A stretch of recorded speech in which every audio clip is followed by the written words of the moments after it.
Thank you very much. So what we're going to talk a little bit about today is maybe how we can set up computations in an algebraic modeling language a little bit differently than what has been done traditionally, so we can be in a position to solve broader classes of problems. So what we know has been successful in the past in the optimization community is to use an algebraic modeling language, such as GAMS, AMPLE, Pyomo, and things like that, to formulate your optimization model. That's a tool that can connect your optimization model that you might have on a piece of paper with the algorithms that is going to eventually solve that optimization model. And of course, particularly when you have many constraints, maybe complicated constraints, etc., you have to have a way of writing that down, and not necessarily specifying matrices and vector, but have a way of writing it down that highlight things like sparsity and properties like that will eventually be important for an algorithm. So we are thinking about taking that one step further, and we have taken that one step further, and try to see how we can extend algebraic modeling languages to build in new capabilities to allow us to solve new classes of problems. In particular, we are wondering, with these new, more general optimization models, how can we make sure that we specify structural properties in a good way, so eventually this can become available to algorithms. And we also want to make sure that we can easily experiment with different versions of our model. Maybe we have some similar versions of our model that we would like to quickly switch between as we do different studies or trade-offs and things like that.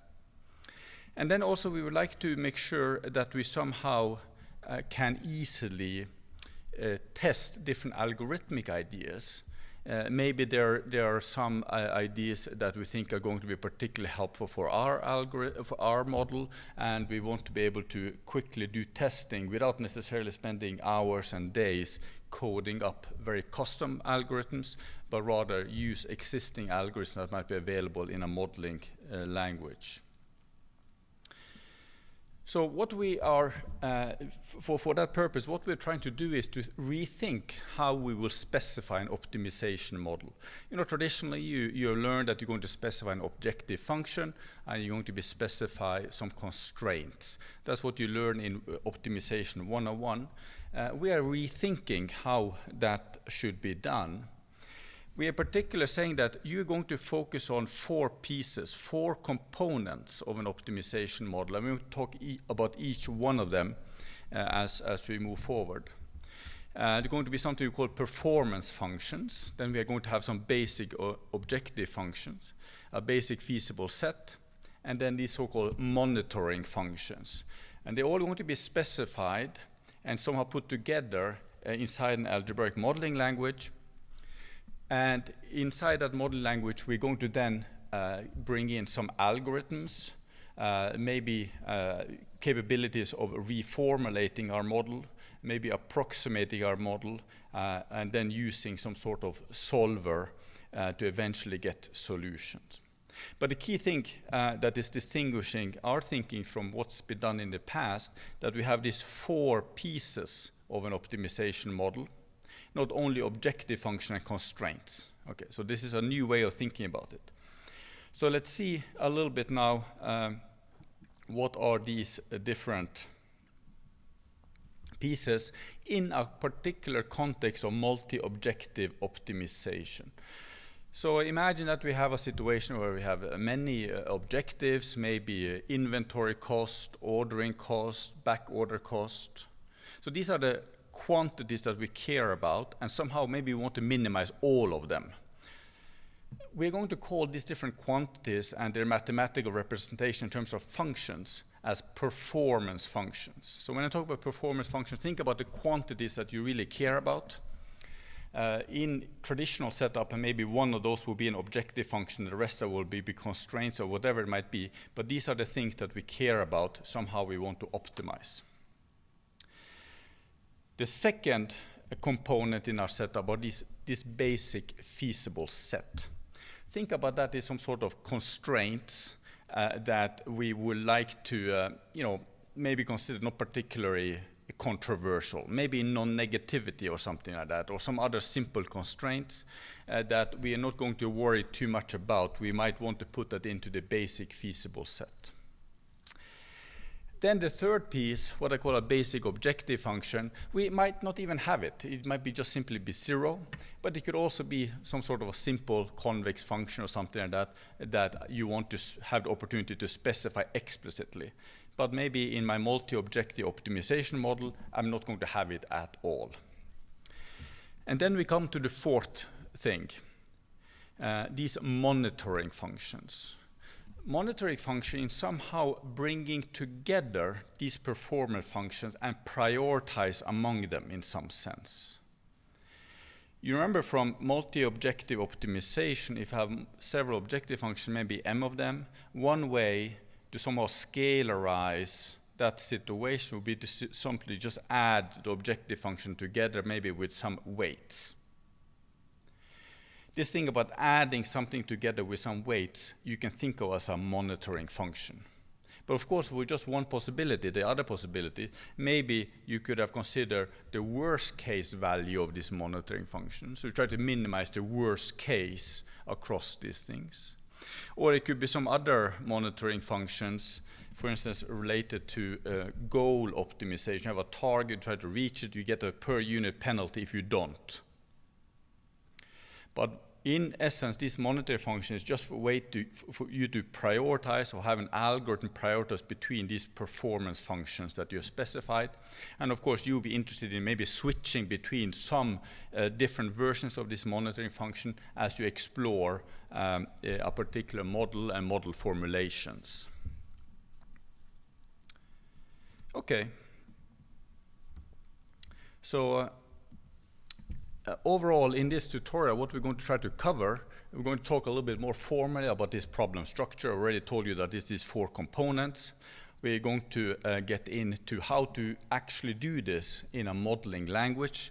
And we're going to do hands-on demonstration in terms of, Michael here is going to bring up some code and show you how to do it. We're going to return, for instance, to the multi-objective optimization example that I told you. How can we actually do that?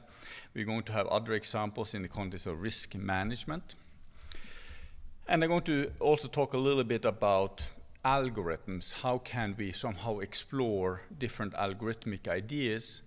And while doing that, trying to leverage this problem structure that we are building into our optimization formulation. Okay, so let's start first and try to formalize this thinking. So I'm already told you about these 4 pieces. And so to just elaborate on that a little bit more in terms of mathematical notations, etc. Okay, so for us, X is going to be our decision vector. This is what we're going to try to optimize. The basic feasible set is capital X. Remember, that was some sort of maybe non-negativity or some sort of simple constraints. The basic objective function I introduced you to is going to be G0. And then we have these performance functions. Remember, in the multi-objective setting, we have like M quantities of interest, different types of costs, etc. I'm going to denote them by F1 up to Fm. And I'm going to stick them all together in the capital F, which is then some sort of vector valued. Then we want to have this monitoring function. Remember, the monitoring functions had to do with how we somehow mix these these performance functions, how you prioritize them. And I'm going to call them H's, H0, etc. And the last S1, so from H1 up to HS, I'm going to stick them into this capital H. So that's my notation. And with all of that, my optimization formulation is what you see on the bottom there. We're going to be minimizing a sum of this basic objective function, the G0, plus monitoring composed twice with this F. So what's happening in the back here is some sort of mixture of these performance functions. Are they somehow mixed together in some fashion using this monitoring function? And of course, in the back of your mind, you can imagine what's in the back here, simply just a average of these different performance functions. That will be one specific case, but we want to see many other examples as we go forward. So when we think about optimization problems, we're really thinking about it should be stated in this form. Okay. And if we state in this form, I think there's a lot of opportunities that can present themselves computationally and from an analysis point of view as well. But of course, I need to specify maybe a little bit more mathematical details about these things. And this is where we're going to try to move very close to what is happening in algebraic modeling language, because we would like to be able to specify this model in algebraic modeling language, and making sure that everything is something we can actually do, something that is not really conceptual in any way.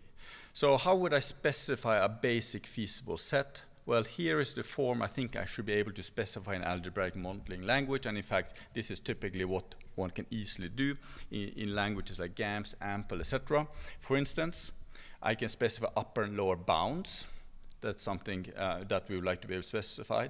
Linear equalities and inequalities, we like to specify that, and algebraic modeling language are currently allowing you to do that. But we're making this basic feasible set also have potentially nonlinear constraints, but they must be given by convex and smooth functions.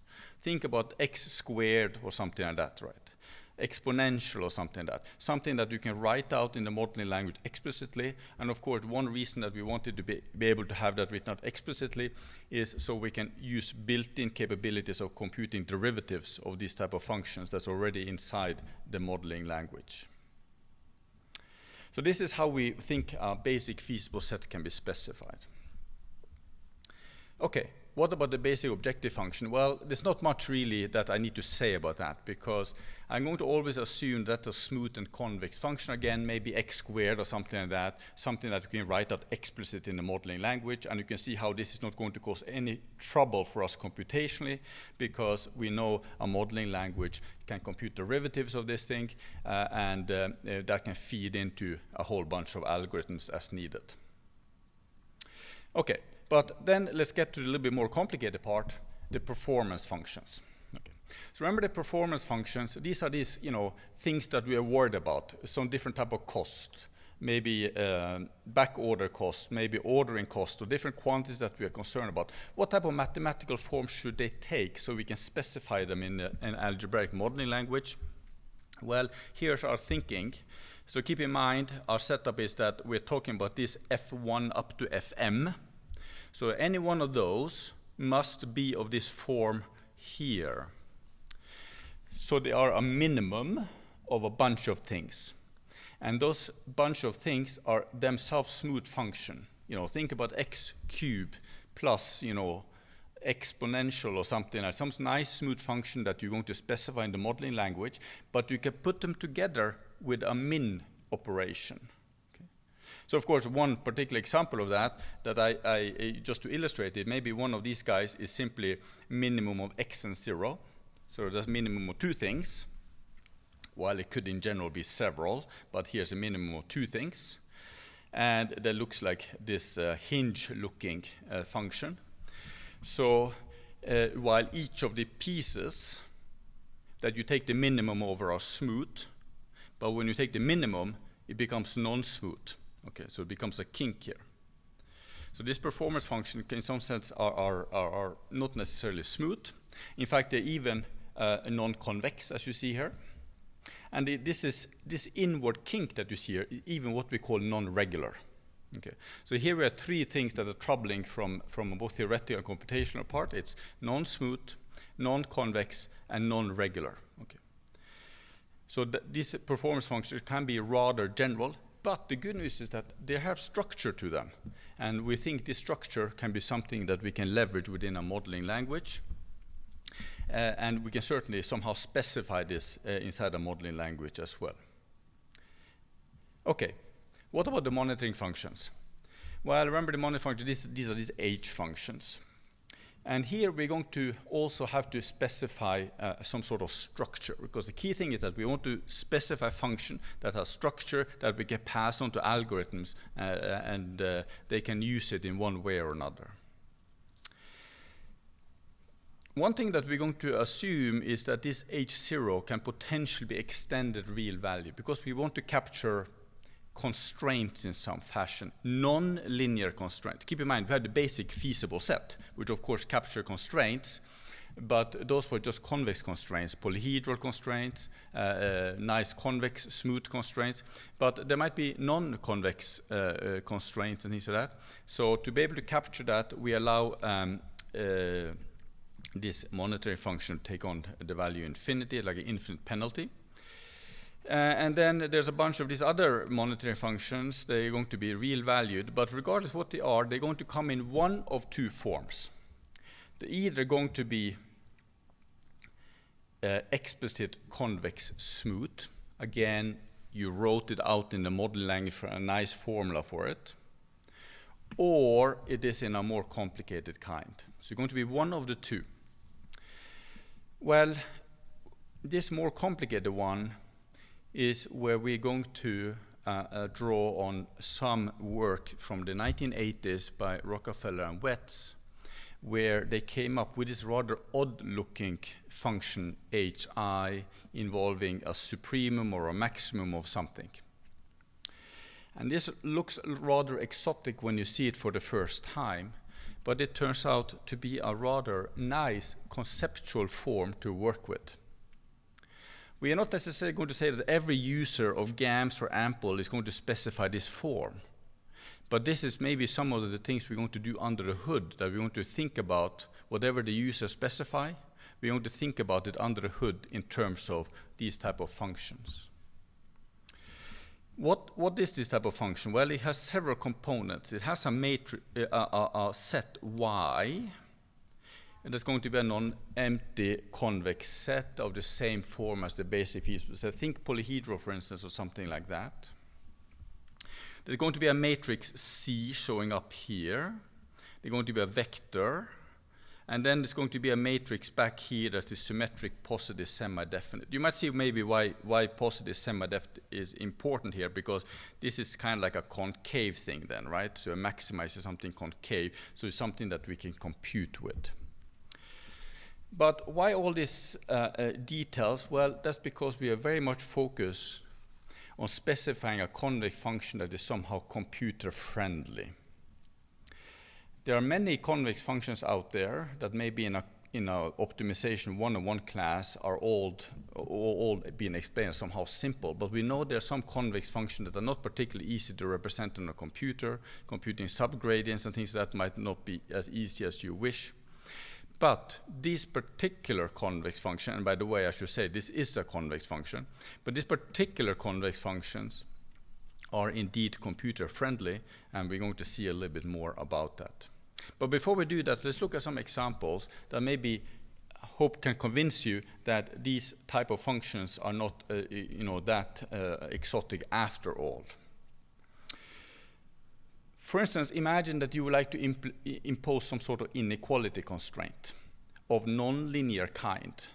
So your performance functions are nonlinear, and you want to somehow capture that within our framework. Well, that's very easy to do, because that means that just this H0 monitoring function is going to be of this particular form.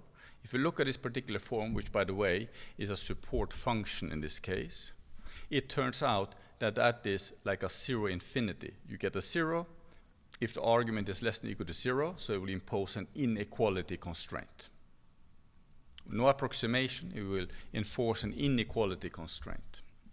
So this will be one example how you can capture that. Or you might want to have some sort of a soft approach to an inequality constraint. Well, what you can do then is, instead of allowing this to go all the way up to infinity, we can truncate it at some theta. If I work out this particular support function, we actually get this formula here. And this is, what might think about some sort of a soft penalty for a constraint. So if you have a particular constraint that you will allow a violation of, but a violation with a penalty theta, then this is the monitoring function that you might want to consider. And of course, if you look at this from pictorial point of view, you have it on the bottom, the hard constraint versus the soft constraint. And of course, maybe one of the things that you want to experiment with is to switch between the two and see which one make more sense in your particular application.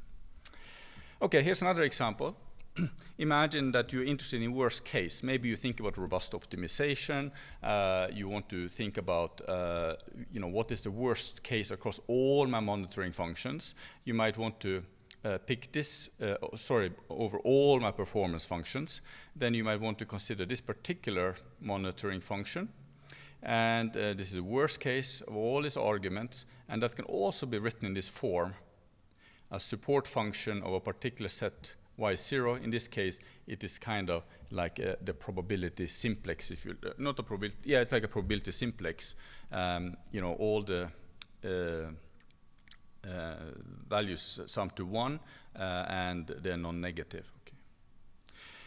So while at first, when you saw this soup expression, it might look kind of exotic, it seems like we can capture many of the things that we come across in optimization model: inequality constraint, soft penalties, robust optimization, and things like that. Okay, I said this was very computer friendly. Well, maybe to convince you of that, I can give you a specific formula for the subgradients in this case. So if you want to do some sort of cutting plane method or something like that, you might want to have subgradients. And here you have a specific formula for these subgradients. So this is something that, of course, a modeling language can now do under the hood, carrying out this calculation, which is a concave objective function. So it's like a convex optimization problem you can do to get this y, and there you go. You have subgradients. Okay, so this is something that we can then leverage and pass on to algorithms. Okay, so why don't I let the stage over to Michael here, and he will talk a little bit about how we can do all of this inside a modeling language using ReShop. Perfect, thank you. So we've heard a lot about some general framework, and within the tutorial document that you can get access for, which is provided through Informs, we go through a bunch of 11 complicated examples and show how they fit into this framework. And so what we wanted to do within the ReShop framework is to provide an interface between a modeler being able to specify his problem in terms of those performance functions, those basic objective functions, and those basic feasible sets, and communicate the additional structure and enable the modeler not only to communicate the structure, which is a hard constraint or a soft constraint, but enable the modeler to switch very easily from one to another. So what we're going to do is we're going to, within ReShop, the design of ReShop leverages an algebraic modeling language. We'll use AML here and demonstrate it to some extent with two different modeling languages in our demonstrations. But we'll use that to define decision variables, the basic feasible set, the basic objective function, and the performance functions. As Johannes just mentioned, all of those things are things that you can do within whatever is your favorite modeling language.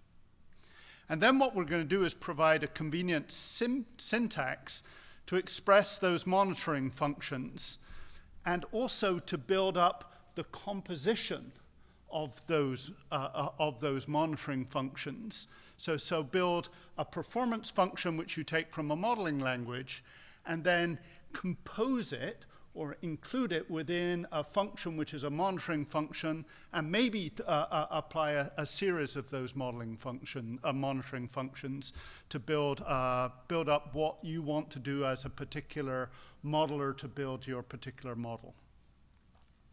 Now, in terms of using those functions, what we want to do is provide additional operations, such as duality. So if I have nice convex monitoring functions, then maybe I would like to actually apply a dual formulation. Why would I want to do that? To some extent, I have a minimization problem, and then if I have this monitoring function, we've just seen that that was specified as a maximization problem. So we have a min-max problem. But if we can use duality, and conveniently use duality, Duality can convert that maximization problem into a minimization problem. And now we have, instead of a min-max problem, we have a min-min problem, which is now just an overall minimization problem. And we can apply standard algorithms for solving that minimization problem from within the modeling system. So what we want to do is we want to enable the modeler to tell us what the structure is and give an algorithmic designer, or maybe a sophisticated modeler, ability to reformulate that problem for solution. In the long term, we would like to provide a framework for algorithmic experimentation. So if you have a bunch of clever graduate students who are dying to solve these structured optimization problems and have fancy new algorithms which they can come up with, solve them, how would they write down them and in a convenient way? And we would like to provide this framework for doing that as an algorithmic experimentation framework. So that's what broadly we're calling reshop.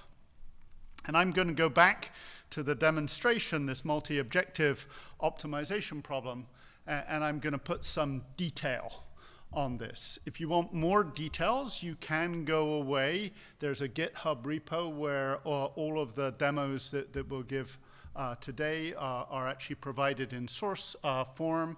But there's also, you can go and look at the paper to actually describe more details.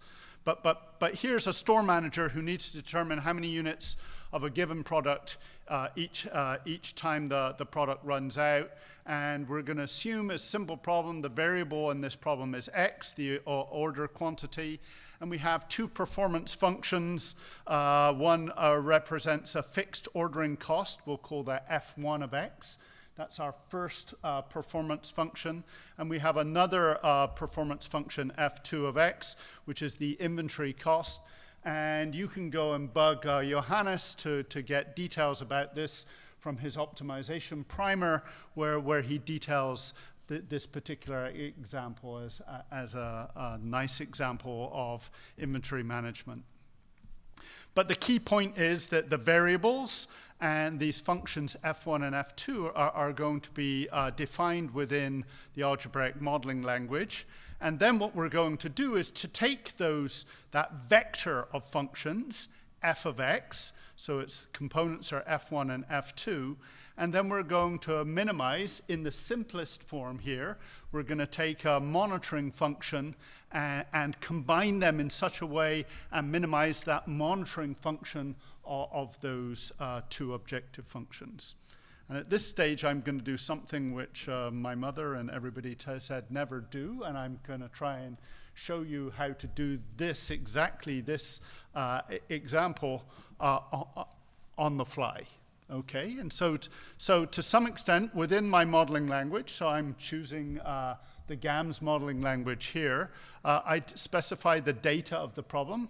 So I specify the data, the rho, the beta, and the gamma. Those are parameters of my optimization problem. And then I'm going to define some targets, and I'm going to define some alphas, and we'll describe a little bit more about what those alphas are in a minute. But what I'm going to come up with is a definition of those those performance functions, and I specify those functions using the notation of the algebraic modeling language, and this gives me a vector of functions fi. F1 of x is beta rho over x, f2 of x is gamma x over 2, just as I was talking about over here in the slides. Okay, so we put that into a model, and now what I want to do is I want to specify a bunch of different monitoring functions, and I'm going to talk about different H0 functions and show you how to do it. So the first demo, my first example, is going to choose that H0 as being the sum of these monitoring functions. I could use alphas if I wanted to as weights on those different functions. But let's, for example, just do a simple one here. Well, in fact, over here in my example, I actually put some code in here. And that first of all, I say that I'm defining my monitoring functions fi, defining them from the modeling language and extracting them from the modeling language equations. And then my monitoring function, h0, is going to be described exactly here as the sum of alpha I times fi of x. So for alpha I chosen alpha I equal to 1 and 1, I can get the sum, exactly the sum of these monitoring functions over here. Or if I wanted to specify more general weightings or different weightings, I can generate that within my optimization problem. If I go away and do that, all I have to do is specify this structure. And so rather than you have to specify more general or the formulas for those monitoring functions, we allow simple monitoring functions to be described explicitly within our reshop code. So I can go away and solve this. If I solve this, it will whip past quickly, and you would say, well, I knew how to solve that anyway. I could have written that problem down very well. But if we wanted instead to do our second case, and instead of having the second case, I just want to switch to using a different monitoring function, then if I want to choose instead of the sum of those, but choose the maximum or the largest, the worst case, then the only thing I have to do is change the way I'm specifying the monitoring function.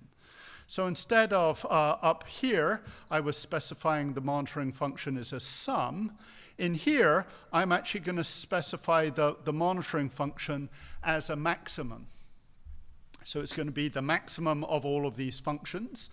And you say, well, what's happened to all of that complicated formulas where I said that my monitoring functions had to be the supremum over some polyhedral set of some functions with some other functions in them, the Rockefeller-Wetz monitoring functions. And so rather than, we allow you to do that. You can do that explicitly if you wanted to. But for a bunch of different library functions, we provide what we call MP functions, or monitoring problem functions, which actually have those instantiated for you automatically. So if you want to use this maximization function, you can just instantiate it exactly in here. And so all you have to do is rewrite your extended information, your annotation, your reshop directives, and then the same model gets solved exactly the same, but with a different monitoring function. And if I wanted to do something, so as I talked about, when I do that, this is a minimax problem. And so we are going to solve that as a minimax problem. That's my bread and butter. I like solving minimax problems, and we formulate that using equilibrium conditions. But if instead you didn't want to do that, but you actually wanted to replace that maximization problem, so this maximization problem here, it was a supremum, if you remember. If we wanted to replace that by its dual, then we can formulate a third problem here, which is the dual of that maximization problem. And that dual of that maximization problem automatically within reshop will reformulate the sup problem as a min problem. So we'll use duality, in this case Fenchel duality, to formulate the dual problem. And then instead of solving the problem using an equilibrium formulation, you actually just get a min of a min problem, and this is just can be then solved by a classical nonlinear programming solver. So that's the third solve, and all of these solves can be done willy-nilly, however you want to do, by just changing the embedded code that you use to define or to annotate the model to do this effectively.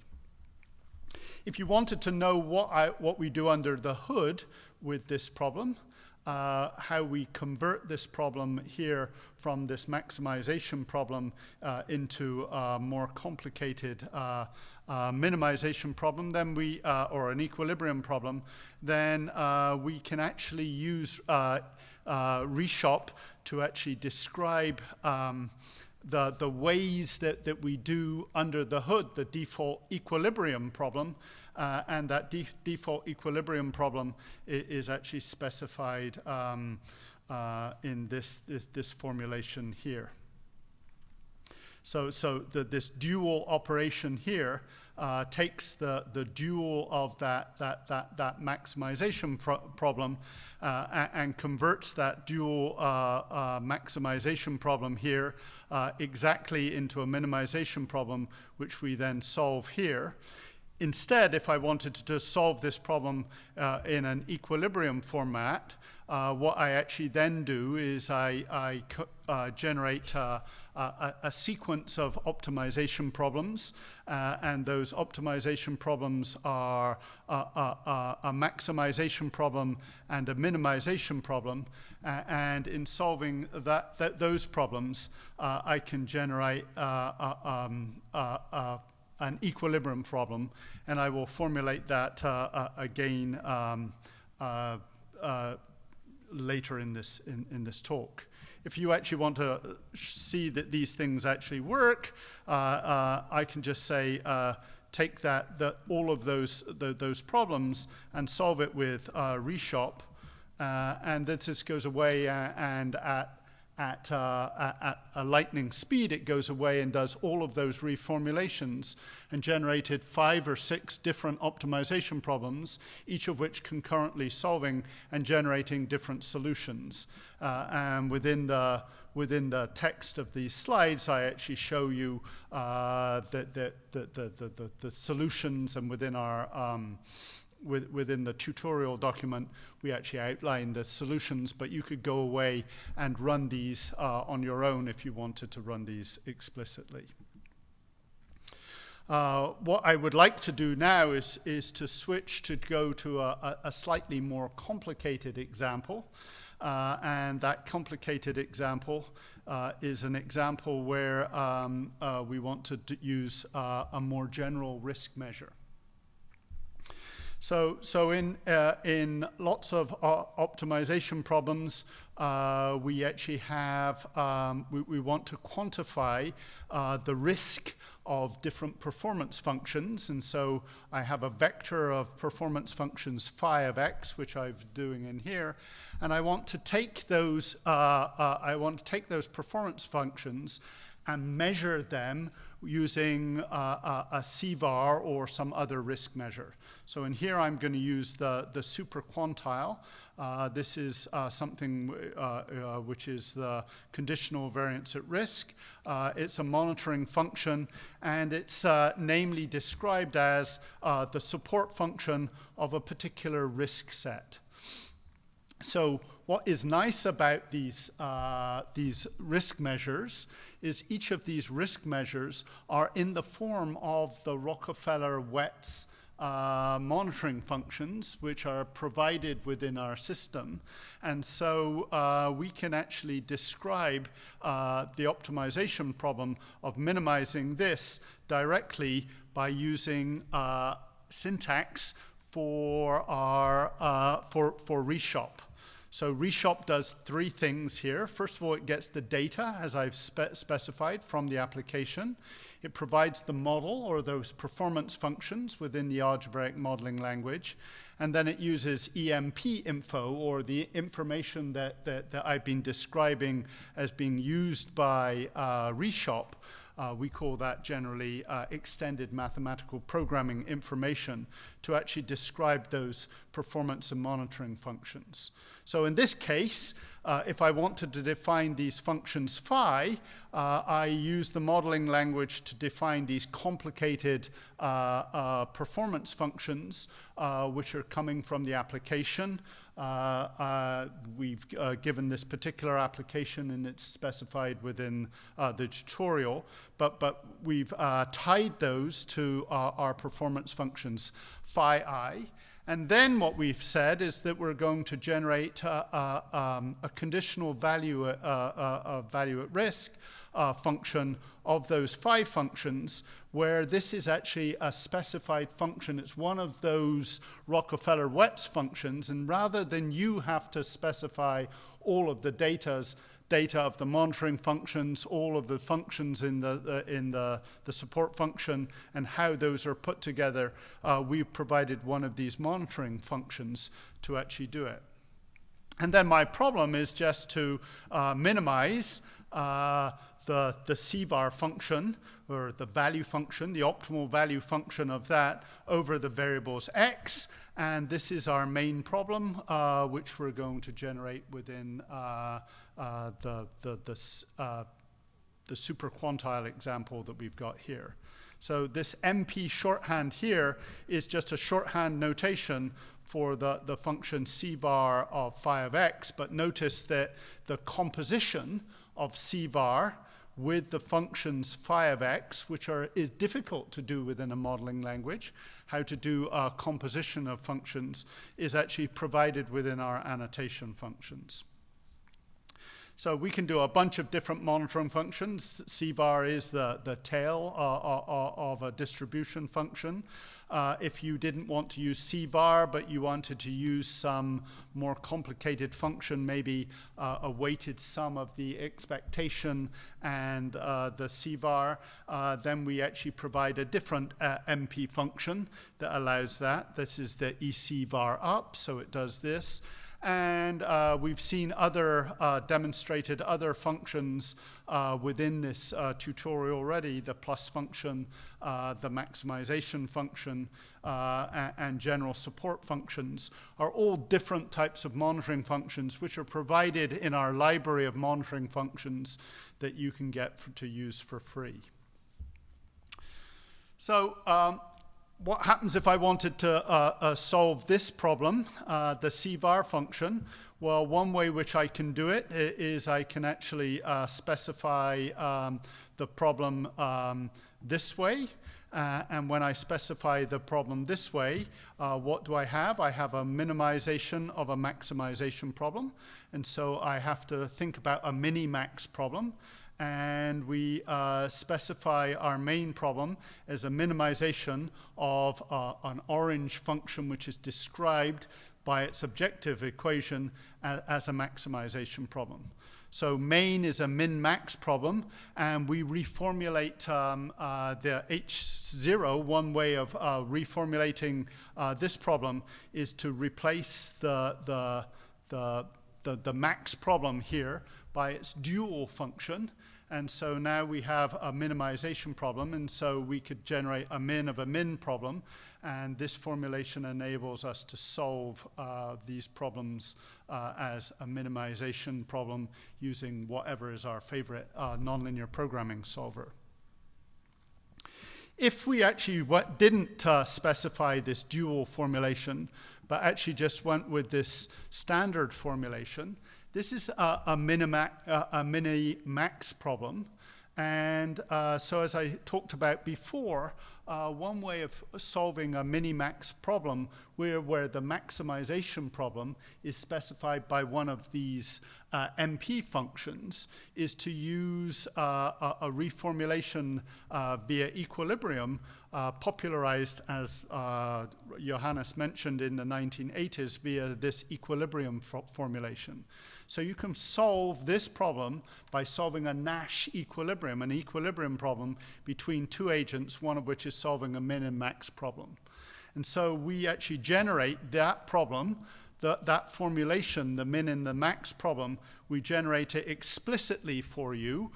When you solve the problem, we actually formulate these maximization problems where we take the CVAR problem and the optimization problem and formulate that Nash equilibrium problem between the min and the max problem.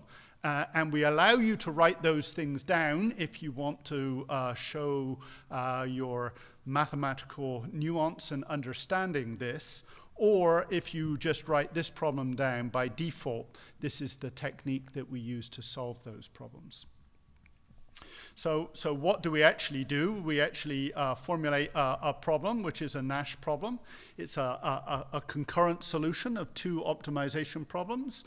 And how do we solve that? We solve that by generating the KKT conditions of both of those optimization problems and formulate a very large complementarity problem to solve, and that gets generated solving here. So if I wanted to go away and solve that, instead of solving this inventory optimization problem, I can solve my quantile optimization problem. And if you notice in this last, the last solve that we've got here, is we have understood that this super quantile problem was made up of two optimization problems, one of which was an optimization problem. It was made up of two problems, one of which was an optimization problem, the other of which was a CCF function, one of those Rockefeller-Wetz functions, and it immediately understands that they're combined together in a Nash problem, and it goes away and generates a root problem, which is the Nash equilibrium problem, which automatically gets converted into a complementarity problem and solved directly using that. If you want to look at what's in my sq.gams problem, there's basically the definition of the parameters in my problem. I have some specification of those 5 functions directly within the modeling language.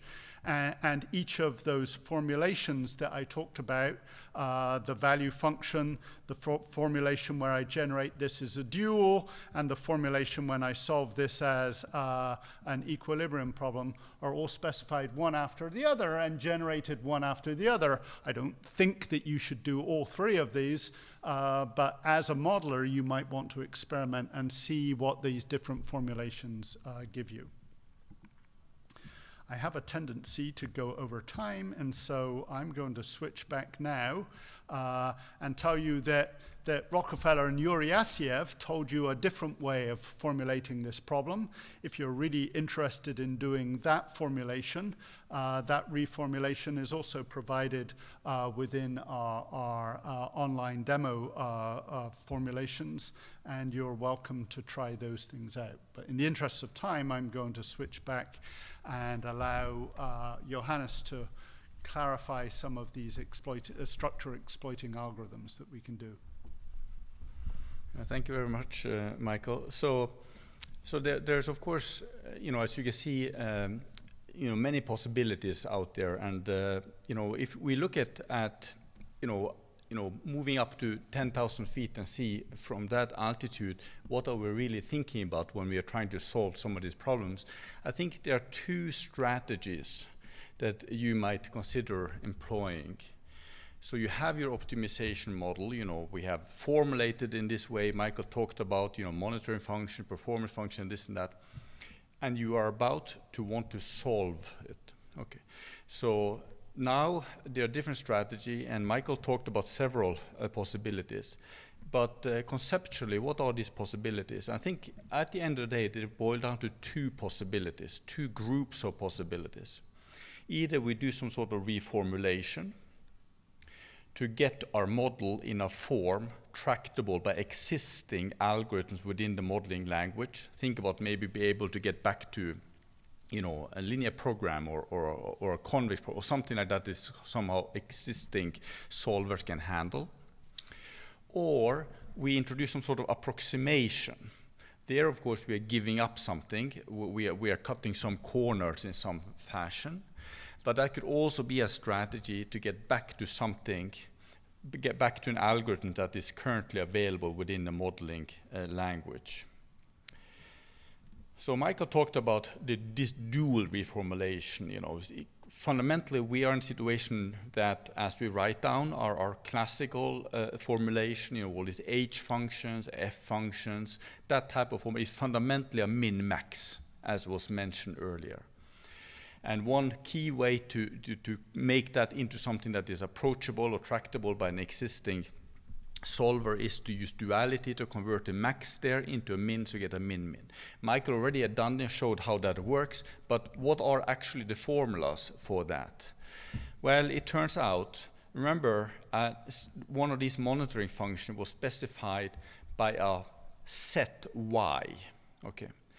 Often we look at the soup of y in y. So what is that set y? Well, we looked at several examples of that, but imagine that that set y is given by some inequalities. And I think all of the examples that we have seen up to now of examples of set y will fall in this category, that is specified by some matrix D and some vector D. Okay. And then all this monitoring function also involves our matrix B. Actually, in this tutorial, I think all the b's that you've seen are b equal to 0 matrix. Okay, so that's particularly simple. But imagine there could be other b's that could come your way. And imagine if that b can be written in some fashion like this in terms of a Q matrix, a J matrix in this fashion. And of course, for instance, if Q is equal to 0, then you get the B equal to 0. So that would be one case, but it could be other ways. So suppose you have that. So I've specified my Y and a B in this fashion. Of course, this is something that happens under the hood. You are specifying whatever, and there's some analysis that happens under the hood. So identify this Q and the J. If you do that, which can be done automatically, it turns out through Fenchel duality that this soup function actually can be written as a min function, and here it is. In all its glory, here it is. It's somewhat complicated, right? But it's still something that is rather familiar territory for a modeling language, because there's an inner product here. It is a quadratic term here. And then there's some linear equation here. Okay, so they're all something that we can handle conceptually within a modeling language. So if that is, if this, we have only one monitor function. Remember, we could have many of them and somehow compose one inside the other. But just to make it a little bit simpler for you right now, let's focus on one. So this capital H is just returning its argument. So that sort of goes away. So we just have one monitoring function. Then our original problem, actually, with that, all the G0, all those stuff, actually can be written like this. So when Michael wrote dual, this is basically what was produced. And this is something that we can give to the solver Y. Remember, this G0 is a smooth convex function explicitly given. So this is something the model language can handle. This is quadratic, so this is something you can handle. This is linear. But then there are the monitoring functions here, F. So this is only a remaining problem. Of course, if this F happens to be all smooth, you're probably good to go, and you can, conop or something that can be used to solve this problem. That's already available in for instance, within GAM's modeling language. But of course, there's potentially one trouble left, right? Is that F, which most generally could be a minimum of smooth function. So that could be an additional trouble that one might have to deal with, and I'll talk about that in a moment. But at least this is how this dual operation takes place. There's another reformulation you might also consider, and in a way, to some extent, it's a little bit simpler in one sense, because if you think about this H function always be something like a soup, one could do like an epigraphical reformulation by simply saying that, if that's supposed to be, the soup is supposed to less than or equal to alpha, that means that all of these guys should be less than or equal to alpha for all the Y values. So this is epigraphical reformulation, which also can happen under the hood, and that can allow you to reformulate. Of course, it depends a little bit on what Y is, but in many cases, we can have a clean reformulation of that. So that would be another way one could have, write epi or something like that, and we have that also, and we can, do this type of reformulation. So that was a couple of ideas about how we can do reformulation, showing you explicit formula. What about this approximation idea? Remember, one of the things that I said might be lingering when we did, for instance, that dual business, is that monitoring function, capital F, might be the minimum of smooth functions. So that's really non-smooth potentially, right? So maybe one thing you have to do to make this computationally for an existing solver is to maybe smooth that. Imagine at one point I showed you a hinge function looking like that. Imagine we can kind of smooth it out, that little kink there. So maybe what you could do within the modeling language, you could say, okay, I have my f, which maybe have this kink. I can smooth it out, and I can smooth it out by calling or defining a new function. I call it f new here. So this is like an approximation of f. And maybe by just doing that little bit of smoothing, you're good to go, and you can use conopt or whatever. Okay. But of course, f is not the only thing that you might want to consider approximating. Well, all these monitoring could be approximated. These monitor functions are generally convex, but they could sometimes be non-smooth. Maybe this is a concern for you from a computational point of view. You want to experiment with some smooth version. Again, you have a convex function, maybe like a v, and that can be smoothed out. And in fact, many of these monitor functions, I think all the monitor functions that you've seen in this tutorial had this B matrix in the back being 0, I said. But it turns out if you make that B matrix positive definite, maybe you put something a little bit along the diagonal there of that 0 matrix, actually you made that H function, that monitor function, smooth. Okay, so it's very easy to make it smooth, and you can have something going on under the hood. You can say, please make it smooth for me, and we know exactly how to code it up. Just add something along the diagonal of those B matrices. Okay. So maybe that could be the reason that you have some approximations here. And then, of course, there could be other approximations. Imagine linearization, smoothing I talked about. Maybe there's some sort of discretization, exactly.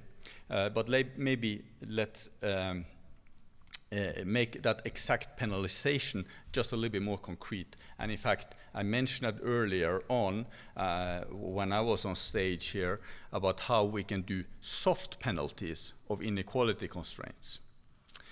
So at one point I said, okay, if I want to have hard inequalities, that will correspond to this particular monitoring function. But maybe I would like to, as a computational strategy, I would like to implement that in some sort of an approximate fashion through soft penalties. This is the old-fashioned penalty method that goes way back in optimization. How will we do that within this framework?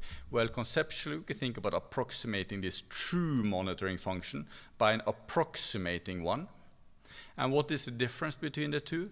I'm truncating this y. Instead of y going the whole way up to infinity, we're going to cut it off at a particular theta. And what you're doing then, if we do the math, it turns out we have this formula back here then. So that means that by introducing this approximation of this set y, I guess, produces an approximating monitoring function that somehow is maybe computation more attractive to you. Maybe this will then be matched up with another step. Maybe this epigraphical reformulation might come here, because this is a maximum of things, right? So you could do maybe an epigraphical reformulation on this one. So many of these things maybe can be combined in different ways. And one can imagine all of that could be a one-line addition as you're building up your code, and you can experiment with different possibilities. Okay, so let me give it back to Michael. So now I'm going to go out and try and talk about what we really built this for. So all of the examples that you've seen up until now are kind of simple examples. And we've shown you how to build with those simple examples complicated underlying structures. But the real need we see is that we want to enable modelers with complicated examples to put these pieces together in a clear and concise and usable framework. So take, for example, a multi-stage stochastic optimization problem. You could write this multi-stage stochastic optimization down if we were risk neutral, by just taking the sum of expectations with probabilities of visiting each node multiplied by their outcomes.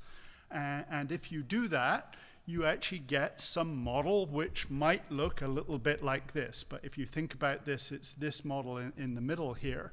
We minimize C transposed X plus the sum of the probabilities times some future cost, and that future cost is C transposed X at the new nodes plus the sum of the probabilities times the cost at the third node. So these are the costs over here. These are the costs, the expectation that we get from all of these nodes here, and we add them up at nodes 2 and 3 by using expectations, and then once we've got those, we add them back up and calculate the optimization problem, or the expected value back at node 1. And so you can think about this. So at node 1, we minimize the immediate cost plus the expected value of the future costs. And that expected value of the future costs is just given by this, but that expected value takes the sum of the probabilities at those subsequent nodes multiplied by the value functions of the subsequent nodes. So we built up this structure which starts at this root node and says that we're going to take the immediate cost and add up costs associated with this using expectation to add row 1 or P1 times the expected cost in node 2 and the expected cost in node 3. And then at node 2, we have to do the same thing. But in node 2, we then say it's the minimum of the cost at those nodes plus the expected values of the functions at the future nodes. And those expected values are given by this. And then the final issue is what do we do at the root nodes? Well, we just solve a single optimization problem. And if you've been thinking about this the other way, you could have used Bellman's principle to have gone from the leaves back to the root node using your dynamic stochastic programming routines. That's okay if we're risk neutral. What we would like to say is that instead of using these HI functions, which are just expected value, what we would like to do is replace these expected values by more general risk measures. And I showed you earlier on how to model CVAR. And so if you wanted to replace these CVAR, these HIs, which we're just talking about as expected values in this current form, by more complicated structures, which are risk measures, then all you have to do is rewrite your modeling function, which says that now the problem is not at CV1 is not just an expected value, but it's a CVAR up. So it's a ECVAR up. So I'm going to take 1 minus lambda times the expected value plus lambda times CVAR here, where the risk weight, the weight lambda is actually going to be 0.1, and then we have some parameters of the CVAR function. So to some extent, to replace expectation with a general risk measure, all I have to do, just as I was demonstrating in the previous examples, in the previous simple examples, was replacing the annotation function, what we call this extended EMP info. All we have to do is change the pertinent places to replace the expected value, the risk neutral risk measure, with a risk averse measure. And so in such a way, we can actually provide for you a simple extension without any other changes to the modeling language.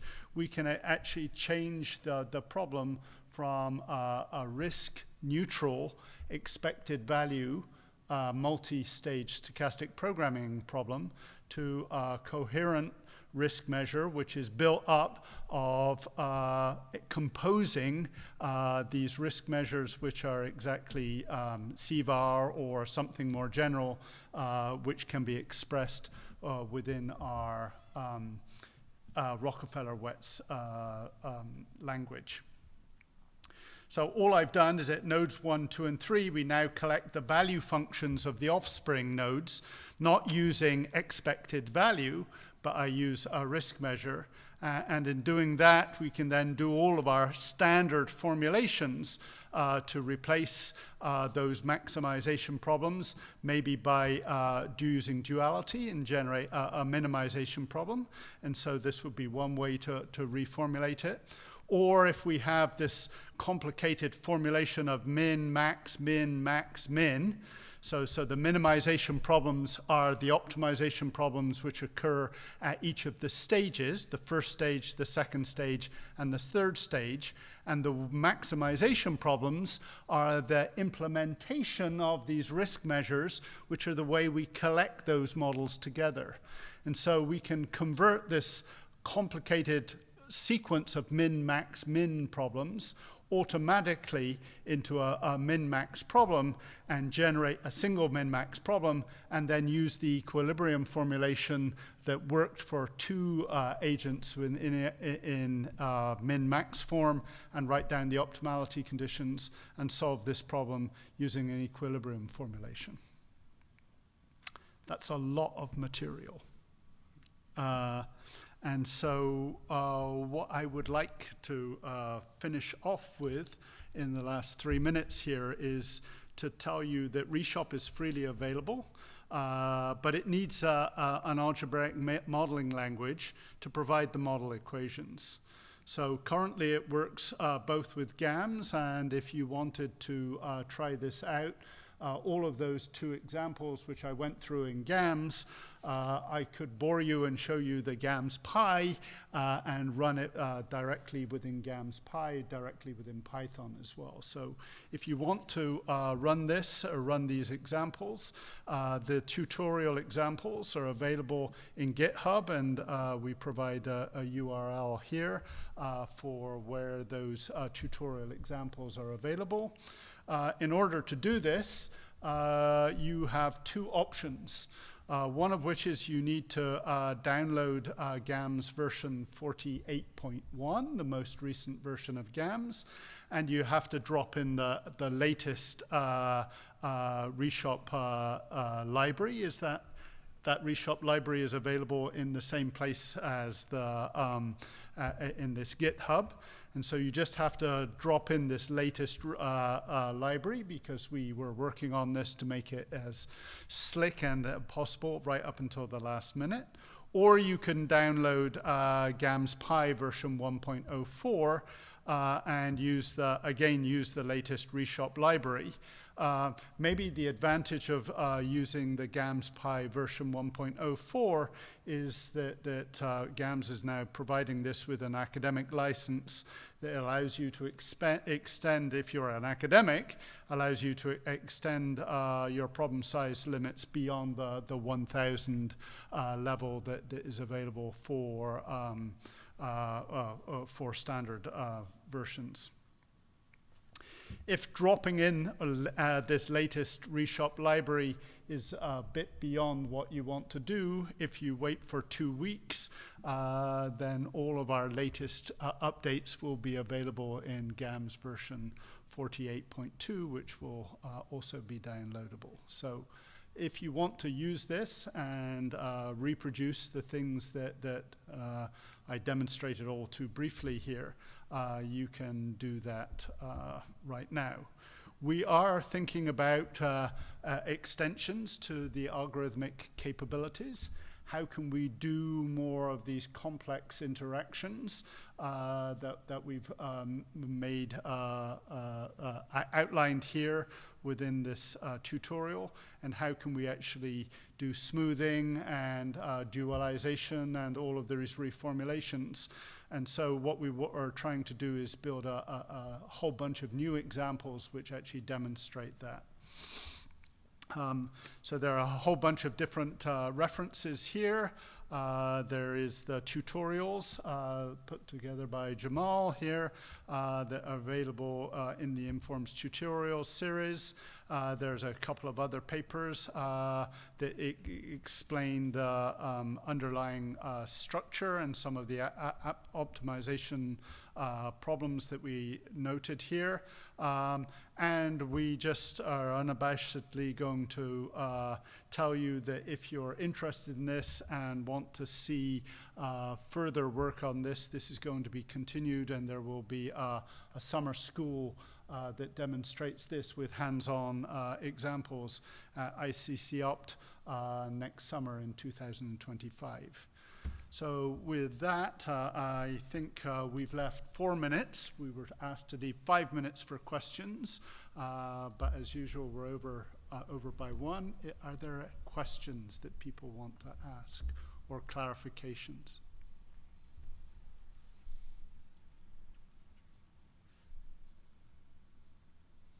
So I see that there are some people from the GAMS, the GAMS booth. If you actually want to have more details about how to download GAMS, I'm sure that if you go to their booth, they would be able to help you with this.